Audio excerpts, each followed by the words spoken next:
Greetings and salutations, folks. I hope all is well, and welcome to this early morning, middle of the night bonus upload. Before we jump into it, a couple quick links. As many of you know, I rely on Patreon, PayPal, channel membership, and the merch to help the channel to continue to grow and go. Links to Patreon, PayPal, and channel membership is in the description below. Merch displayed directly under the video.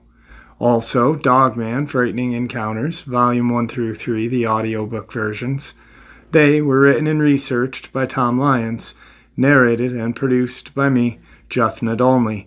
Those audiobooks, they're available on Audible, Amazon, and iTunes, links to which are also in the description as well.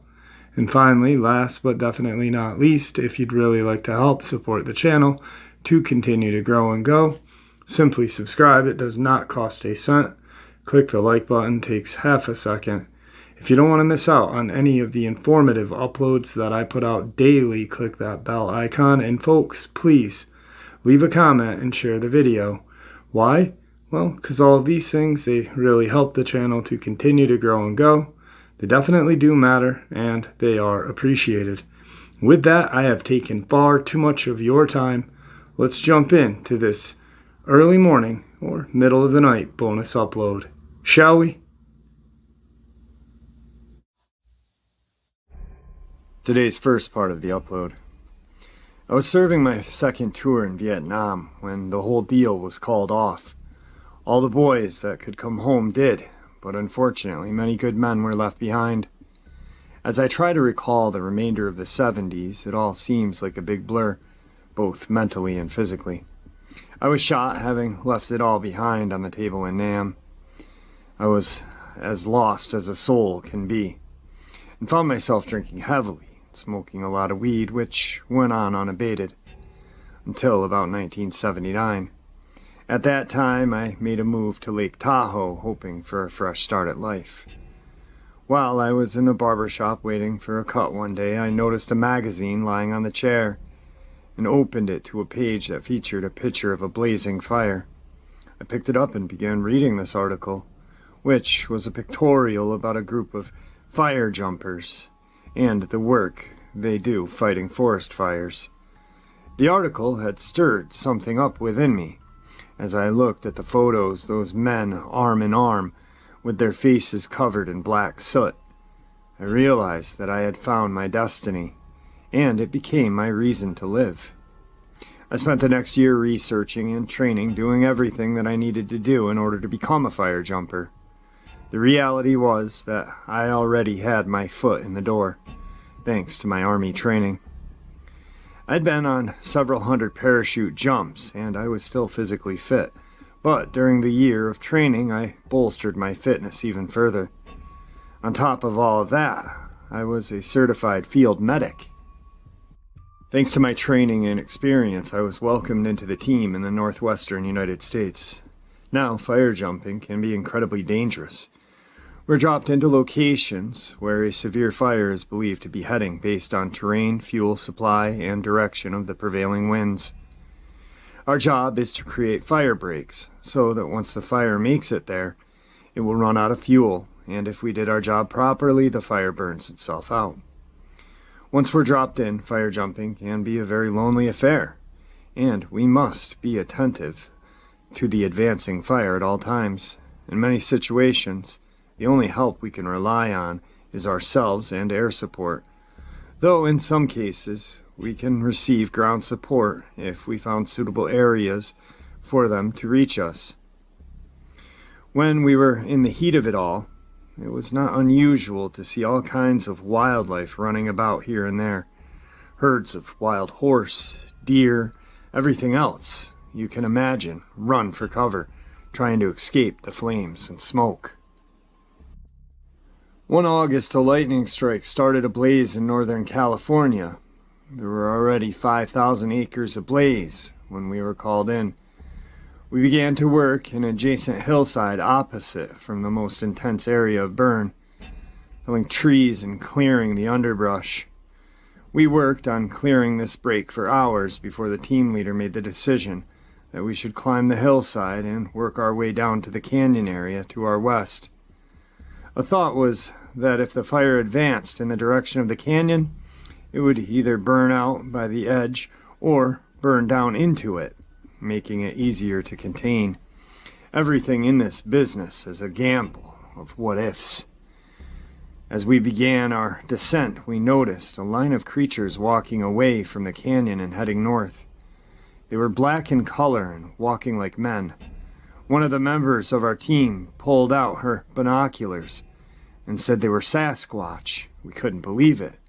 But we were all given a chance to look through the binoculars ourselves and had to admit that it was true. There were 3 large Sasquatch and 1 smaller one, fleeing the smoke and impending danger like all the other creatures. We had no time to continue watching, but had plenty to talk about. When we made our way down to the canyon and had begun our work, forming a line as was always the case, Steve Mays and I were the closest to the canyon's outcroppings. The 2 of us now occupying the area that the Sasquatch had just moved through. About 2 hours into work, Steve said, "Hey, what the hell is that?" He paused and then added, "Oh my God, it's a person. Or what's left of them anyway." We both laid down our tools and motioned for the team to come down to where we were. We stood there looking upon the skeletal remains of a human being, with its clothes still on. The clothes were weather-beaten so much so that the bones were visible through the fabric in many areas. The skeleton seemed to have been there for quite some time and was wedged between 2 large boulders. As we stood there, we all started realizing that something was not right. The body had a collared shirt on, but according to the direction of the boots we're facing, the shirt was on the skeleton backwards. After a minute, one of the men pointed out that the shoes were on the wrong feet as well, and there was also no skull present. We wondered who the hell would walk around in the middle of nowhere with their shirt backwards and shoes on the wrong feet. There was no backpack or any type of gear whatsoever present, with the corpse only the remains of a blue shirt, a pair of tan trousers, and brown hiking boots. There weren't even socks or underwear visible. We started wondering if the clothes had been removed from a person at some point in time, but who or what wouldn't have known how to put them back on again in the right way? I mean, if you are going to go through the trouble of dressing a dead man, it's easier to put the clothes on correctly. We all agreed not to touch the remains too much, though we did try to see if there were any types of identification, and we could find none. We all knew that this person didn't just lie down where we found them. This body must have been jammed into where we found it, and it didn't get dragged there either. Someone or something had pushed the body into the opening to hide it. We also knew that we weren't going to carry this skeleton out, not without an investigation at the very least. However, given the fire and the current state of affairs we found ourselves in, there was no help in sight. Over the next couple of days, the entire area may have been overrun with wildfire. We radioed to find our command, and we continued to battle this fire over the next 10 days. At some point, we met up with ground support in order to relay where the body could be found. About 1 week later, 3 of us went back into the canyon with law enforcement. Thankfully, the fire had spared that particular area, and this time, we had come back in with a couple of stump jumpers, which were beefy off-road fire trucks. The sheriff's department was now treating this as a full-blown crime scene. When we started telling them about the clothes being on wrong, they said that this wasn't the first time they had seen or heard about this. They said that there are quite a few bodies have been found in that fashion over the years, with some saying that it may be the MO of a mad serial killer. After that day, we didn't hear about that body ever again. Now I know that you are interested in what we saw as far as the Sasquatch go. First of all, Anybody who has a brain could tell that we were not looking at large people walking away from a fire. Secondly, even at a great distance, we could tell that the walk and stature of these creatures was inhuman. Their steps were very wide-spaced, and the upper body has a definitive forward lean. The third and most definitive characteristic of these creatures are the arms. They were long, swung forward and backward when they walked, moving very slow and deliberate. You could also see that when they turned or twisted their upper body, the arms would flail outward, seemingly almost like the movement of a carnival ride that was the twirling swings hanging on chains. It was very distinct. Today's second encounter. My friend Artie and I met during boot camp. Artie's real name is Arto, which he told me means bear man in Finnish. I thought it was rather remarkable that his entire family was pure Finnish heritage. All of his family had migrated to the United States in the late 1800s and all lived together in the Upper Peninsula of Michigan in Alger County. During boot camp, Artie and I hit it off well. Whenever we could get a moment to sit and talk, we did. Over time, I learned that he and I had quite a lot in common. The two of us shared a great love for the outdoors. We both fished, and we both liked to shoot. However, he was a hunter, and I had never hunted per se, preferring to spend my time shooting sport clays. During this time in the service, we agreed to visit each other on our home turfs after the military gig was finished. In the summer of '85, I packed up my truck and headed to Artie's house in Michigan. I'd made a point to pack my 12-gauge semi-auto Beretta, which Artie had advised would be needed for protection. When I asked him what we would be protecting ourselves from, he said that bears were the primary problem. I thought that was fair enough, though I wondered what else may also be living there. I spent 2 days cruising up into his neck of the woods, and when I started getting close, everything was all woods. To me, this place was like a primeval forest. I mean, there were only gravel and dirt roads surrounded by thick, primordial pine forests, and I could only occasionally catch sights of a house or building here or there. After having been turned around numerous times, I finally found my hacienda. It was quite the spread, consisting of one large house and a smaller one, both surrounded by a number of barns and outbuildings. I pulled into the driveway and hit the horn. Suddenly, it was as if I was in the middle of a family reunion. People, both young and old, were springing out from everywhere. They were greeting me as if I was the prodigal son returning home, and I thought to myself, this was going to be a good time. After the initial meet and greet, I was given the nickel tour of the homestead. One of the barns was like a machine or blacksmith shop, and these dudes had everything. Apparently, Great-Grandpa made a lot of metal tools and goods, both for himself and the surrounding residents back in the day. Another barn was loaded with professional lumber yard and milling equipment.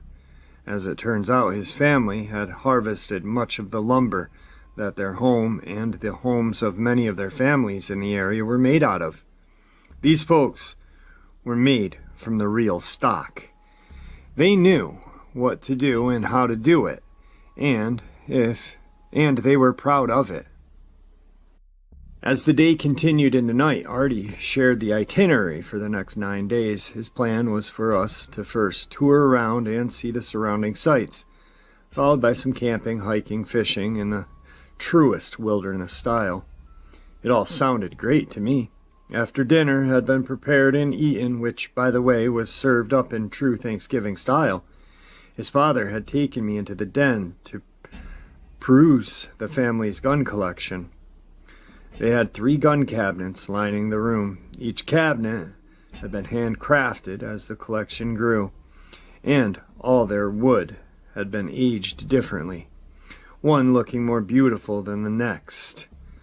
They had 47 guns, Rifles, shotguns, the drawers beneath the cabinets were stocked with handguns. I tell you the truth. I had not seen that many guns before this, but these were so fine that they could be museum collection. To top it all off, the family knew everything about each gun, and I do mean everything. We spent 2 hours or so just in front of the gun cabinets talking. I was receiving an education in each firearm's history, who made them, and the country they came from. It was at this time that Artie pulled out a large handgun, saying, "Allow me to introduce you to Harry." It was a .44 caliber that he had bought after seeing Clint Eastwood's detective exploits in Dirty Harry. That sucker was a hand cannon, not a handgun, and Artie said that in the morning we could shoot it. This gun was obviously his baby. After the next morning's breakfast, we went outside with Harry in hand.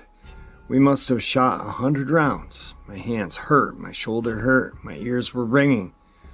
What a bitch that thing was. We then walked over to one of the buildings, which we had not been in yesterday. As Artie swung the doors open, there was a huge beast of a monster truck. It was metal flake blue and glistening like a star. It had a cap of each color, and on both sides was sprayed the name Littlefoot. In retrospect, the choice of name seemed almost foreboding. It was his version of the original monster truck Bigfoot, made with a '69 Ford F-250 and powered by what he said was a blown 428 engine. He had installed all kinds of blocks and shackles under the body and added everything and anything you could imagine to make the truck reach for the sky. The exhaust system consisted of headers going into cherry bomb mufflers, and when he fired it up in the barn, the timbers shook. The cab was accessed by a billet aluminum steps and handrails. This truck was like an adult carnival ride. It was unbelievable, and for the duration of my stay, Littlefoot was our primary mode of transportation. Artie took me everywhere, and I learned everything there was to know about the region. It had been a tremendous logging area, and up until just after World War II, copper mining had also been a huge industry. He told me that the local mines had produced more mineral wealth than California gold rush. He also said that the forests were packed with black bear, wolves, moose, deer, gray fox, red fox, bobcat, porcupine, hare, rabbit, and everything else you could imagine. No wonder he told me to bring my shotgun. We took a boat ride to see Miner's Castle and the Pictured Rocks, which were gigantic and beautiful glacier formations. Most of what we were seeing and doing was in the area called Musen. He brought me deep into the areas of woods there. I don't remember if all of the forest was called Hiawatha or just a section of it, but it really doesn't matter. All of the woods were the same, vast and dense, without a soul to be seen. There were waterfalls, both small and large, located here and there. Artie said that something like 2 or 3% of the state's total populace lived in this area. Even though it represented a third of the state's total landmass, people were a scarce commodity here. After 2 days of running around and having a blast, we returned to the homestead to prepare for our camping, hiking, and fishing adventure. Out in the barn, Artie took a small stepladder and placed it near the rear of Littlefoot. He opened the tailgate and the cap. He had already hooked us up with everything we needed in the bed. There was a fire extinguisher, a shovel, a chainsaw, a first aid kit, and a variety of ropes. He said that one of the ropes was to hoist our perishable foods into the tree so that the area's bears wouldn't get wind of them. He also had 2 large water jugs, the kind you see at Little Leaguers games, and a large cooler that we were going to fill with ice. The rest of our supplies were canned items and some dry goods, as well as a case of Gatorade and more than a few brews. On the interior sides of the bed, Artie had built some racks made of wood. On one side there was a rack for long guns, and on the other side there was a rack for fishing rods. He had already put a pair of fishing rods and several spinning rigs. He even had an electric winch on the front and rear of the truck. Hanging around here was like being in the fire department. Having prepared ourselves with everything humanly possible, we took off. Artie said that we were heading into an area near Train Lake and River. The way in was fairly long, consisting of a decent dirt road which led into some real four-wheeling paths. We had to break out the chainsaw in the truck on 2 occasions to clear some downed timber from the trail. And it was clear to me that no vehicle had been in here for a real long time. The trees we had cleared must have been laying for years. The whole traveling ordeal took us about 2 hours before we finally reached a small, somewhat clear area where we could set up camp. Now, when I say clear, it was more or less an opening in a standing pine with debris scattered everywhere. Artie said that many areas had been replanted after the logging industry had ravaged a fair amount of forest, which led to a hodgepodge of young and old pines occupying the same space. We set up camp, dug a fire pit, which really didn't take us much time at all. Once we were done, Artie said that there was still plenty of time left in the day for us to head down to the river and catch some trout. So we grabbed the fly rods. Artie took Harry and I grabbed my shotgun before we started walking, and walking, and walking. Just so you understand, at this stage in my life, a long walk for me was going in and out of the mall, with a 2-mile bike ride sprinkled in from time to time. My legs were shot, but Artie told me that we're getting close to our destination. He knew this because the forest started to tighten up. There were a lot of smaller trees and brush as we got closer to the water source, and there was no longer anything resembling a trail. We're looking for breaks in the growth and fighting our way through the bramble when we suddenly broke free of it all and spotted the river. Now, we are not talking about the Colorado here. You could easily walk across this river. In fact, as I looked up and down as far as I could see many of the tree branches flanking the river's edge, and not more than 8 or 10 feet from touching the branch on the side. Additionally, this river was strewn with wooden rocks. It was relatively calm flowing water, and as I began to focus on the surface, I could see that there was plenty of trout to be had. We began fishing. The 2 of us were using terrestrials, which are flies that are tied to look like a variety of insects. Because of the tightly spaced trees, you really couldn't cast much from anywhere in here. We were more or less flipping and mending the flies into position. We must have been fishing quietly for several hours, enjoying the company of ourselves and the fish. It was really beautiful, and I was more relaxed here and now than I had been in a long time. I'd almost zoned out of existence when I started to hear a loud rock clinking noise. To me, it sounded as though it had to be very close. I turned my head to look at Artie, and we made eye contact. He shrugged, we kept fishing, and the sound kept happening. It sounded like 2 rocks clanging together against something big being smashed. There was a distinct crunch. It reminded me more of breaking of a mussel shell than a clamshell, since the mussel shell is much softer and thinner and makes a more crunching sound when broken. As the sound continued, the 2 of us began to slowly walk towards each other. I was trying to look in the sound's direction, but because of the tightness of the river with the overhanging branches and the river's curvy nature, it was impossible to see very far. The source of the noise could have been 40 feet away, and we still would have been unable to see it. When we got close to each other, we whispered so quietly that we might as well been lip-syncing. Artie thought it may have been a moose antlers clacking together, and that the noise may well have been further away than it sounded. Somewhat reassured, I slowly moved back into the pool I had been fishing in, but this time I made a point to position myself a little closer to the bank in my 12-gauge. After a while the noise stopped, but now I could hear something moving about in the brush, and it started to freak me out. I could see Artie craning his neck as well, fighting to see movement in the trees. We came together again, deciding to wait it out a little bit longer, then split, hoping that whatever was moving around would head out.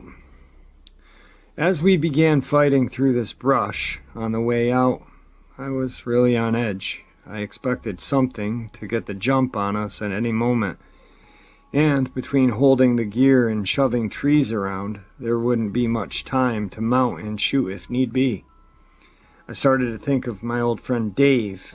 I had met Dave, or Fat Dave as I called him, in the parking lot by the lake. I used to go there to study in my car, and I would see Dave and some other guys who were always there. They fished in a light tackle and worms, catching bluegill and sunfish. While getting out of the car and stretching my legs and talking to them, I found out that he was from Florida, and I could see a large scar circumventing almost the entire shoulder. I happened to be studying for my medical field, so I asked what type of surgery he had. He told me that while on tour in Vietnam, he was on sentry duty, walking back and forth on the camp's perimeter. He and another GI would walk in a half circle and meet again in the middle, going back and forth over and over again. As he was walking, he heard a twig snap, and as quickly as he turned, some gook had already bayonet buried in his shoulder. As he tried to move, the Viet Cong kept forcing the blade around in him. He had been falling to the ground when, instinctively, he mustered up his M16 with one good arm and emptied the entire magazine into the creep, killing him. Anyway, I felt the same way right now. All the way back to camp, I couldn't shake the eerie feeling out of my spine, and the forest was deadly quiet. You could barely hear us walking, let alone anything else. Finally, we reached the camp, and I began to make a fire while Artie stepped behind some trees to take care of business. A few moments later, I heard a startled shout. "What the hell is that?" I walked over to see. He stood looking at a large snake on the ground, which had knots tied in both ends of its body. It looked like a snake dumbbell, but it was still alive. There was absolutely no way these two knots were tied by the snake writhing around on its own. They were as tight as a rope knot. Taking into account the shortening of the knots, the snake must have been 6 feet long. We couldn't help but wonder who or what might have been in our camp while we were gone. The entire thing was mind-boggling. Artie took the snake and flung it into the woods, saying that it would make a good meal for something. Now, maybe it's because I'm somewhat of a city boy, but I couldn't see how Artie could be so stone cold and unmoved about this thing. After spending a night around the campfire bullshitting about everything and anything under the sun, we stoked the fire one last time and crawled into the tent. I had my semi lying by my side, and Artie had Harry next to his head. Artie was snoring, but I couldn't sleep a wink. I was too busy thinking about what happened during the day. Sometime during the night, I started to hear some grunting and grumbling sounds outside of our tent. It was hard to tell if they were near or far until a large shadow was cast between our tent and the fire. After a few moments, the shadow had completely darkened our tents, followed by a large, deep growl. With this noise, the top of the tent started to move downward. Artie stopped snoring. With my eyes fixed on the shadow, I grabbed my shotgun, and before I could even think about shooting it, Artie sat up and squeezed 3 consecutive rounds right through the tent. The flash and concussion was unbelievable, and the smell of cordite and smoke filled the confines of the tent. Whatever this was let out a scream, which I can only describe as being that of a T-Rex. It was so loud that it shook me. The side of the tent was burning, and the shadow had vanished. Whatever this was sounded like it was running away, screaming and bellowing as it did so. I unzipped the tent and burst out with my gun. There was no way I was going to die without a fight. Artie leapt out behind me, and the two of us stood there, heads moving left to right, looking and listening. This beast was still screaming off in the distance. I'm not sure that Artie had nailed this sucker with 344 bullets at point-blank range. If it was a black bear, it would have dropped where it stood, but it didn't. It ran away. I asked Artie what the hell could limp, let alone run away with 344 slugs in it. His answer was that bears can be tough mothers to take down. Now, I had been thinking of doing exactly what he did. I was going to shoot as well, but at that moment, I had thought about it being some loser dude in the woods playing a really bad and possibly deadly prank. Flashlights in hand, we started looking around for blood. But we found nothing, and the ground was so hard that we couldn't even see any prints. Not even those from our own boots. Beyond the glow of the fire, our surroundings were as black could be. It was extremely unnerving, to say the least. We got the fire going, hot and heavy, and stayed up for the rest of the night. At this point, I was ready to call it quits, but I didn't want Artie to think that I didn't have any balls. I was a city slicker. We are supposed to have nuts of steel, right? According to our game plan, we had 3 days left. So in the morning, Artie, seemingly had brushed off everything that happened during the night, suggested we head over to the lake today. So we grabbed our spinning rods and guns and headed off to the closest side of the lake. This time his direction took us through a marginally more open track of woods until we got near the lake. Then the undergrowth thickened up like it had been by the river. At any rate, we positioned ourselves along the lake's edge and started to throw some poppers and spinners, getting into some fairly decent action quickly. The sun was out on the lake, and it was nice to be out from under the canopy of pines. While we were fishing, I noticed something large and dark in color peering in and out of the brush along the far side of the lake, first in one place and then in another. Every time it appeared, I pointed in its direction, asking Artie to look. Despite all of my prompting, he saw nothing, but I definitely saw something that was alive and moving, and I couldn't get my mind off the campsite incident of last night. We must have been fishing for about 6 hours or so, taking a few food and drink breaks in between, when Artie said that we should head back and maybe do some little variety hunting before sunset. It sounded like a good idea to me, so we began the long walk back. By this time, we had gotten back to the vicinity of camp. We had been gone about 8 or 9 hours. As camp came into view ahead of us, I couldn't believe what I was looking at.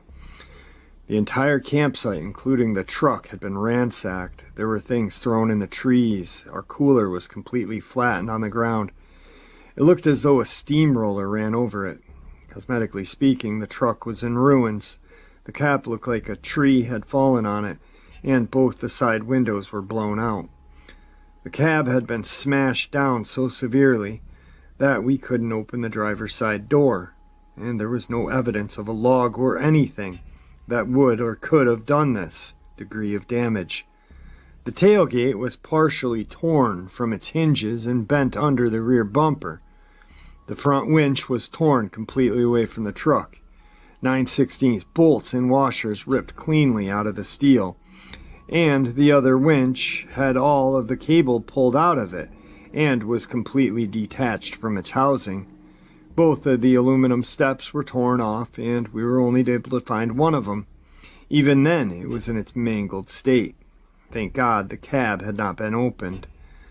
The front of the hood from the grill inward looked as though it had been hit with 3 or 4 blows from a 12-inch wide tree trunk.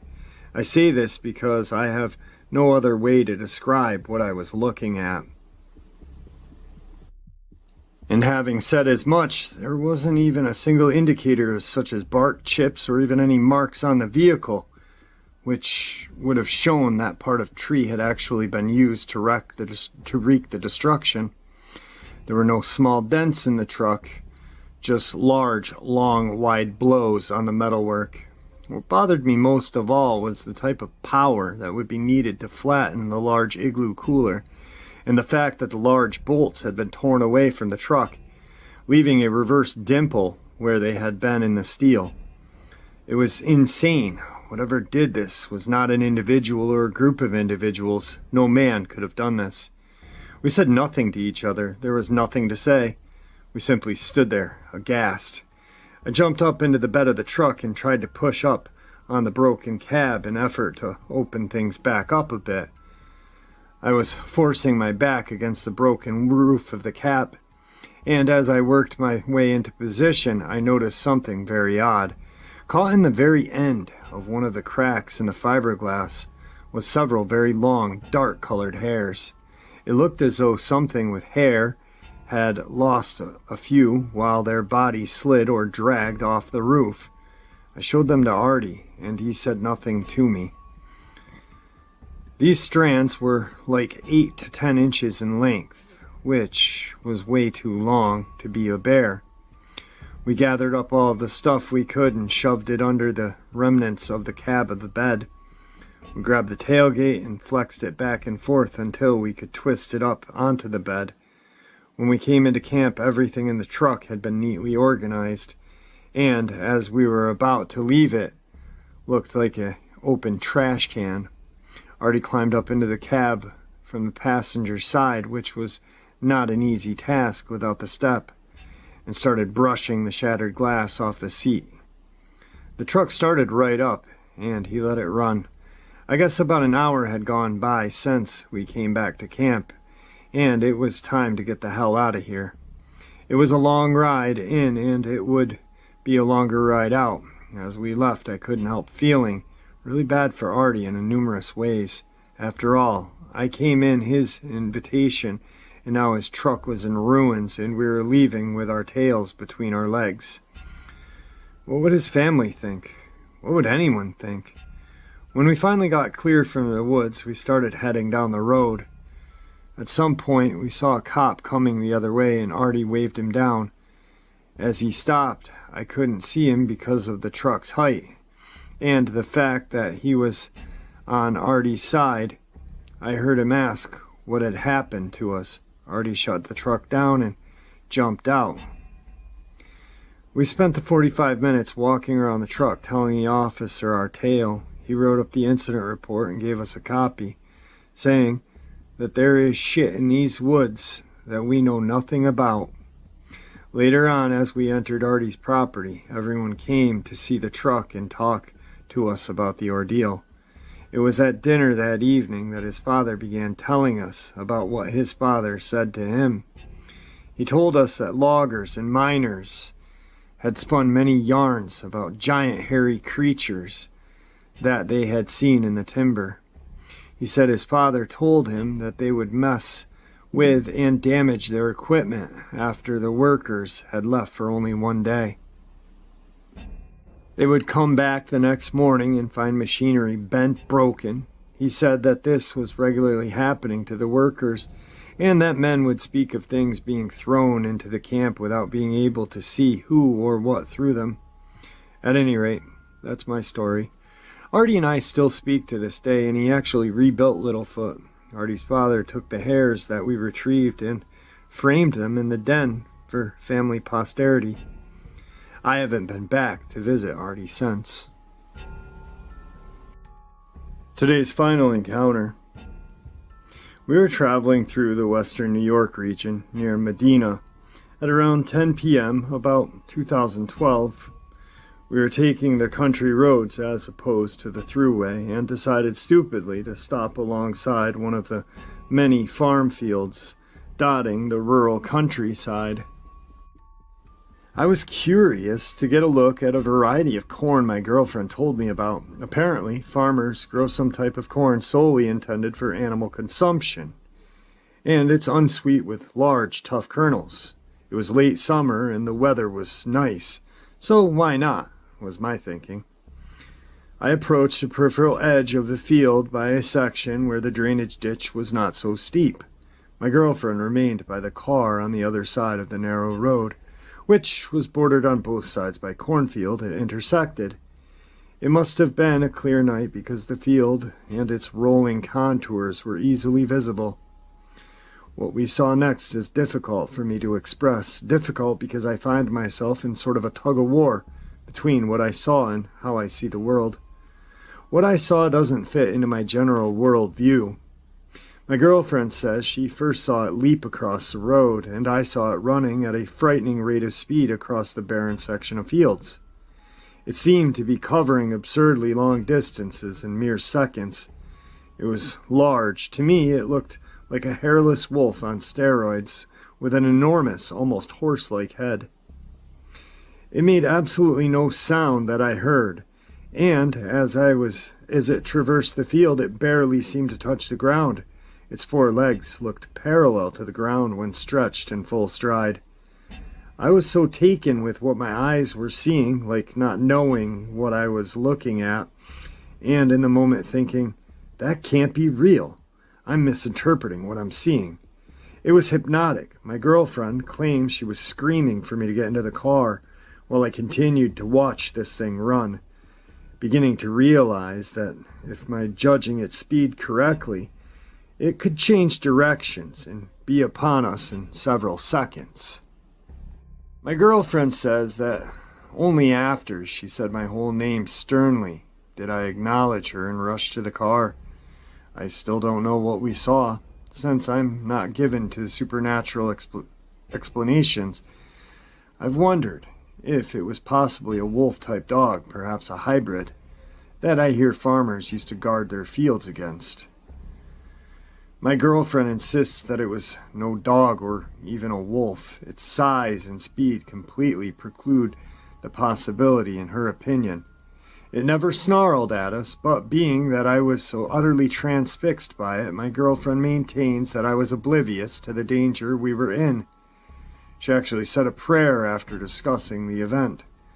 I'm reluctant to offer guesses of its dimensions. I scrutinized it from distance while it trekked across the barren section of land, so it's difficult to get a good sense of scale. Maybe 7 to 9 feet. I'm really not sure.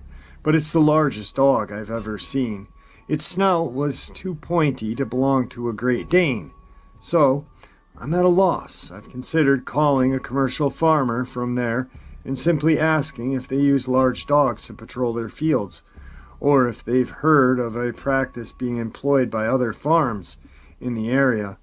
Honestly, it seems unlikely just because of the potential for lawsuits if it attacked a stranded motorist, and the lack of any predators in the area.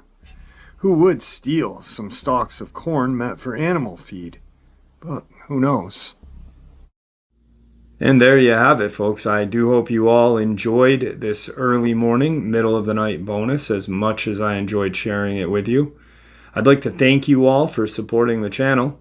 It is, after all, your support that helps the channel to continue to grow and go, and what gives us all a place and a chance to share our experiences and theories, judgment-free.